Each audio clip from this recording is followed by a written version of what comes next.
So നമ്മുടെ next ക്വസ്റ്റ്യനിലേക്ക് വരാം. അടുത്ത ക്വസ്റ്റ്യൻ നമ്പർ 25. സോ ഈ ക്വസ്റ്റ്യൻ എവിടെ നിന്നാണ് ചോദിച്ചതെന്ന് ചോദിച്ചാൽ I will say it is from titration or redox reaction.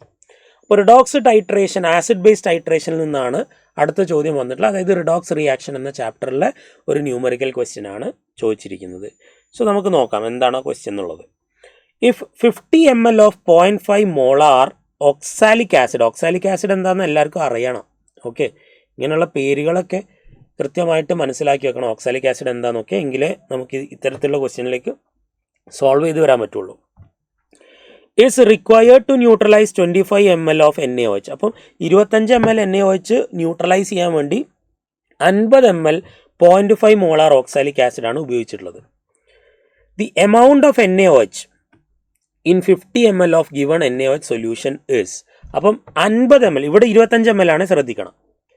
50 ml. അപ്പോൾ ഈ NaOHൻ്റെ കോൺസെൻട്രേഷൻ ആദ്യം കണ്ടുപിടിക്കാം നമുക്ക്. എന്നിട്ട് അതിനെ 50 ml ആക്കുമ്പോൾ അതിലുള്ള നമ്പർ ഓഫ് മോൾസ് എത്രയാണെന്ന് നോക്കണം. എന്നിട്ട് അതിൽ നിന്ന് വെയിറ്റ് കാൽക്കുലേറ്റ് ചെയ്യണം.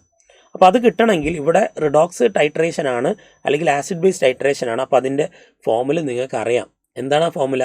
നമുക്കറിയാം, number of equivalence of acid is equal to number of equivalence of base, അല്ലേ? Number of equivalence of acid, ഇതാണ് ടൈട്രേഷൻ്റെ ഏറ്റവും ബേസിക് ആയിട്ടുള്ള idea. Number of equivalence of base. ഇവിടെ what is number of equivalence? N1V1 equal to N2V2. N1നെ നമുക്ക് എങ്ങനെ എഴുതാം?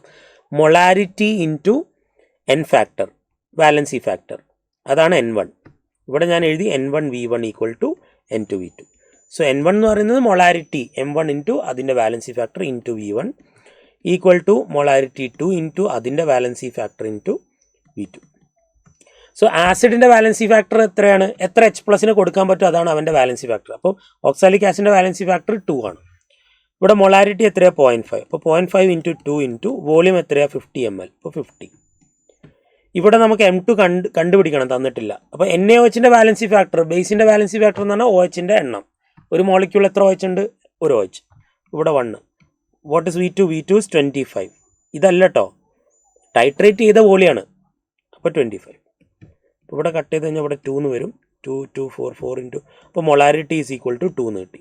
അപ്പോൾ 2 മോളാർ NaOH ആണ് നമ്മളെടുത്ത സൊല്യൂഷൻ്റെ കോൺസെൻട്രേഷൻ, NaOHൻ്റെ കോൺസെൻട്രേഷൻ. ഇനി നമ്മൾ 50 ml എടുക്കുമ്പോൾ അതിൽ എത്ര NaOHൻ്റെ ഭാരമുണ്ട് എന്നാണ് ചോദ്യം. അപ്പം ഭാരം ചോദിച്ചു കഴിഞ്ഞാൽ, വെയിറ്റ് ചോദിച്ചു കഴിഞ്ഞാൽ ആദ്യം നമ്പർ ഓഫ് മോൾസാണ് കാണേണ്ടത്. അപ്പോൾ നമ്പർ ഓഫ് മോൾസ് എങ്ങനെയാണ് കാണുക? Number of moles equal to molarity into volume. Molarity എത്രയാണ്? 2 ആണ്. വോളിയം എത്രയാണ്? 50 ml. അപ്പോൾ 50 ml എന്ന് പറയുമ്പോൾ 50 ഇൻറ്റു 10⁻³ എത്ര വന്നു? 100 ഇൻറ്റു 10⁻³ അതായത് 10⁻⁻1 ആണ് മോൾസ്.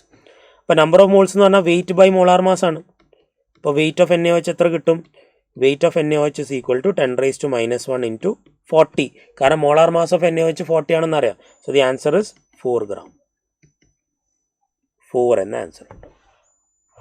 യെസ് മക്കളെ, വളരെ സിമ്പിൾ ആയിട്ടുള്ള ക്വസ്റ്റ്യൻ ആണ്. So this is from redox reaction. അടുത്ത ക്വസ്റ്റ്യനായിട്ട് വീണ്ടും കാണാം.